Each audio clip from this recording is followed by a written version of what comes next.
Hello everybody and welcome back to fattybull.com, and in this video tutorial I am going to talk about the camera sequencer. Yes, that's alright, because in my last tutorial I told you about cinematics and I told you about the sign camera actor, and we have been covering, like a physical camera and how to use that one inside of the Unreal Engine and real-time ray tracing and so on. And of course, what's super important in cinematics is also to understand camera animation, or at least to set some keys and how you can do at least one quick short animation. So let's get started with this. First of all, as you can see here, you have the so-called cinematics tab, and when you click on it, you can add a so-called level sequencer. So this is what we do first. You call this level sequencer however you want to call it, right? I mean, you can say here, for instance, level sequence 001. So I just call it this way. And then as you can see, the Windows sequencer is here, pops up, and what you can do now is assigning actors to that specific sequence. And one of their actors we would like to assign, this is of course the most important one so far, is the sign camera actor 1. So you select the sign camera actor 1 in the world outliner and you drag and drop them just simple down here. And as you can see, the sequencer fills it up automatically with, as you can see here, 150 frames. And the sequencer itself records with 30 frames per second, as you can see. And you have here the options to set the keys. So for instance, if you click this key all, so this is what I usually set when I want to key my camera. And when I'm going to start animating it, allow edits, allow all edits. As soon as I make some edits or changes, it will record those keys. And then here, it's also basically to snap. And those are the first basic features and options I would like to show you. One important thing is also here the graph curve editor, if you will, but I will get into that a little bit later. Now look at this. Is this freaking awesome? When you have been selecting the sign camera actor, and I just type it in here that we can find it much easier, then you see that your camera is automatically selected here, and you find different features and kind of options. First of all, you see that in the sequencer is the current focal length included, which is pretty cool. I like that because you can change the lens on the fly. So in order to see everything straight through the viewport, I usually click on the sign camera actor and I want to look through my camera here. Okay, so that means if I'm going to change now my focal length, which is my lens, you can see that it takes immediately effect. Okay, so whatever lens you would like to put on, look at this beautiful bokeh effect. It will be immediately visible. This is amazing. I'm so stoked about what Epic Games did. Guys, keep rocking. This is amazing. It's the best ever.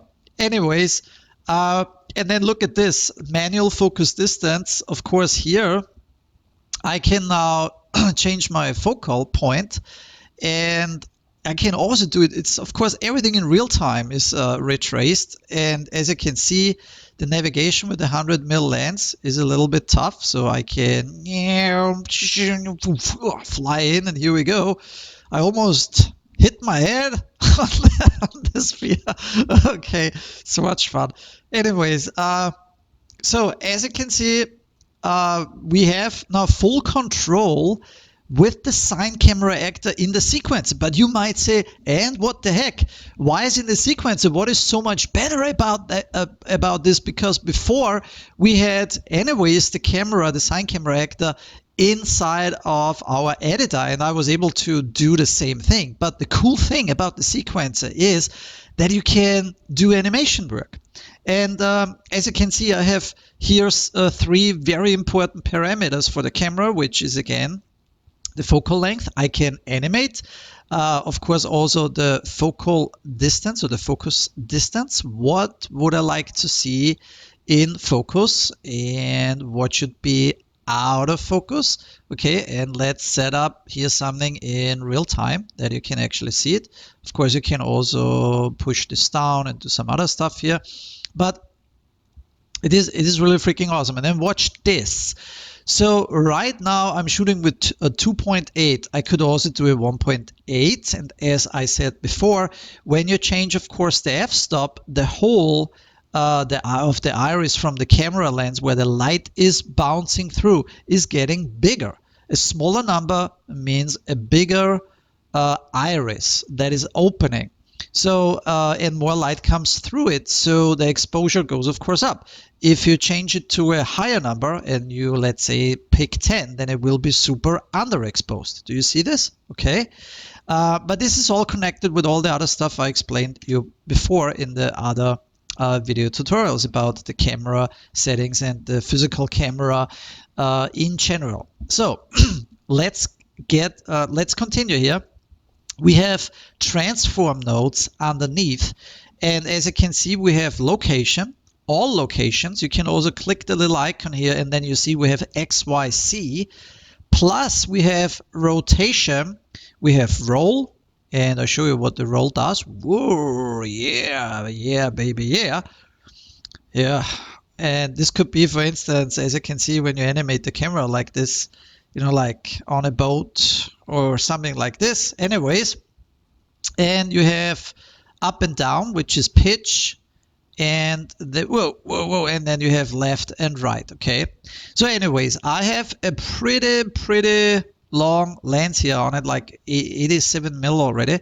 So this is pretty substantial, and I never touched the scale like before, because I don't really want to mess with scale, and it's not necessary.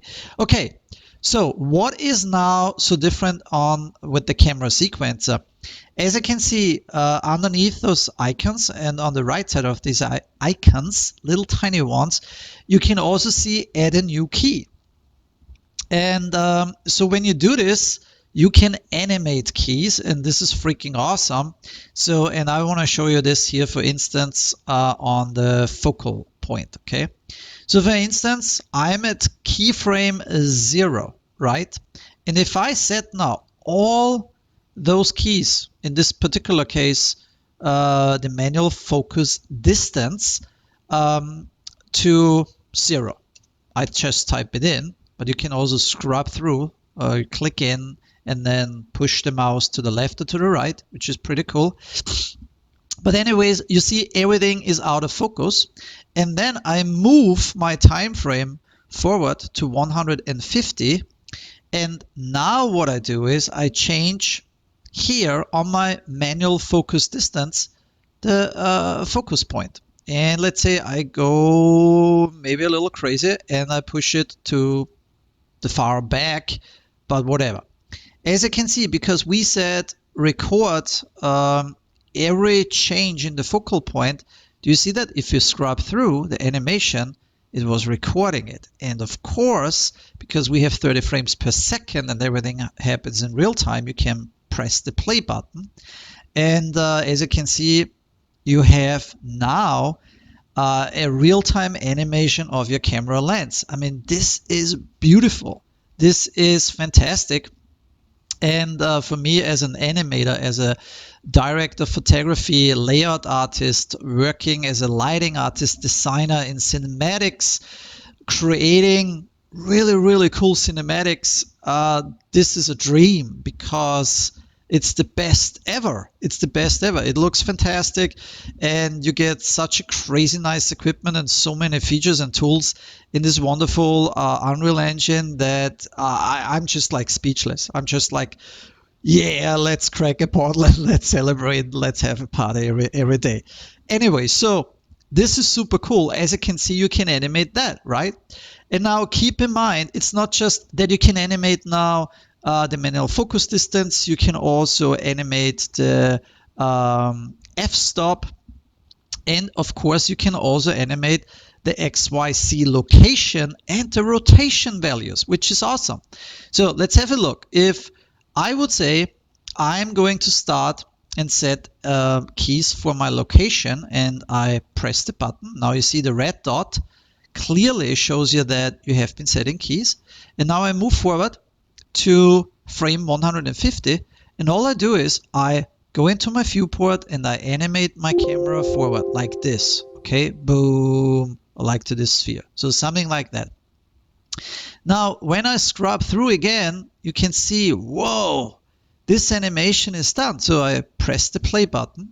Now you see that we have been animating the focal point, but we also have been animating the location. And this is how you animate the camera.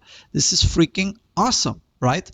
Then I can also go in and I can say, well, I cannot just only animate the location. I can also animate, of course, my rotation.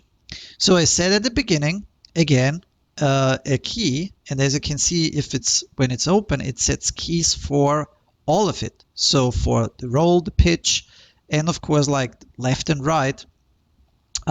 Anyways, and if I click on it, and let's do it this way. Let's say I start on the roll, maybe a little bit on this side, okay? And then I move forward, and I want to straighten this out. I go back to my roll, and I straighten this out. And if I play now the animation, you will see it starts a little bit shifted, you know, and then it goes back to the straight position. And this is just awesome. This is so cool. I really don't know what to say, but this is the best ever I have seen, the best on the market. It makes me so happy. So the sequencer is really freaking awesome. And another cool thing I want to show you is that anything you would like to add to the sequencer is basically an actor, right? So let's say, for example, you also would like to go back to your main scene and you want to have here an overview and pick a light like this rectangular light number 4. And you say, you know what, I would like to animate this light as well, or it should become an actor. An actor, what you usually know on the big screen in movie theaters, when an actor is acting, right, then basically he's doing something. And I see it and visualize it like this. So if you pull, drag and drop, basically this slide also to your sequencer, it becomes also an actor. It's another part of the sequencer. And now if you are jumping back and look through your animation camera that is animated and goes forward like this, now you can also say, I would like to animate this specific light and I would like to change those settings. But I want to show you something here, very, very important. I hope you have been watching my other tutorials and you have been also, you noticed that I was usually setting up a scene with so-called static lights. And I want to show you this, what is going to happening if you're using static lights. So you see here that this specific light is now also an actor. Like the sign camera actor, it's now another actor. It's the light I would like to animate, I want to use in my sequencer. Now, I can see that the intensity is a value I can actually animate. And I see also the light color, for instance, I can animate, right? And I can set keys. So let's get started and let's do this. If I set the key in the intensity at 0.4, and then let's say I want to change the intensity already at keyframe 45, I set another key. But what I do is I change the intensity to 0. And as you can see, nothing is happening. I also go back and let's say, why is this? I want to change this to 10 because it should be super intense right now. But you can also see in the light, even if we have the depth of field on, nothing is changing. Even if I go to this frame and I try it again, and I say like, okay, intensity, I pump it up to 100. Nothing. The light stays the same. So what I mentioned before in my previous tutorial was that I was choosing a static light. So if you would like to change this and you would like to animate it, now is the time you would need to change this light to a stationary light. So the minute or the second you click it and then you basically change those values again, you see like now the intensity is changing. So if I go back here to frame, for instance, this is on 0, whatever, and I change the intensity, as you can see, from 0 to whatever, 5, 10, 15, then you can see that I can animate the light intensity as well, and now it works. And it's so cool because, I mean, you can turn off a light and you play the animation. Oops, and now I had two keys very close together. That's not what I wanted. So like here at frame 0, I can basically have the light intensity at 0, and if I click play, then you see like the intensity goes up and then it goes down. So this is really, really freaking cool. I can even turn it off entirely and put it down to -2 or whatever, but then you can see like as the camera is moving, the intensity goes up and then zip, it's gone. And on the fly, you can also change those keys. You can select the key and then you just push it to the end, or you put this into roughly the middle, and then you can see that you can also on the fly make those light changes. It's just really, really freaking awesome. And okay, keep in mind, this is just like a test. This is just like visualizing for you the functions and what you actually can do with it, but it's just amazing. Now, if you have any other questions, because there's of course much more in terms of the sequencer, I will show you so many more things. For instance, how to add a camera shake, how to do really, really cool cinematic animations, how can you adjust things, how can you have 2 or 3 more cameras in one sequencer, and so on and so forth. There are so many more options and possibilities. And if you haven't seen my short cinematic real-time animation I did actually also as a demo, then I can only encourage you and say like, hey, feel free, honestly, go to my website, which you can see here. And the beautiful thing is also here in real time, I can even make blinky lights in real time. Flashy, disco on, party time on. Yeah. Guys, like go to my website, right? And download that scene file and also watch the final animation I did. It's really cool. And you can even download the project file, and look behind the scenes what I did. I really go in more detail here and try to answer all your questions. So again, feel free to ask me all your questions underneath of my video tutorial. Feel free to contact me at fattybull.com. Sign up, get all the project files for free and all other additional assets. I will post and upload many, many things. I will give away shaders for free, models for free, project files for free. Everything you can dream of, I will, so to speak, give away for free. And I'm super happy and stoked to hear from you soon. And I'm super happy to see you in my next upcoming video tutorial. So far so good. Thank you so much for watching. If you like it, as always, please click on thumbs up. I really, really do appreciate that. Please subscribe also on my channels, wherever you are. And I'm super happy and stoked to help you. Whenever you need some help, wherever you have some questions, please come to my page, fattybull.com. Ask me all your questions and I'm here for you to answer and help out whatever your problem is. That being said, happy retracing, have fun in the Unreal Engine, and see you soon. Until the next time, take care.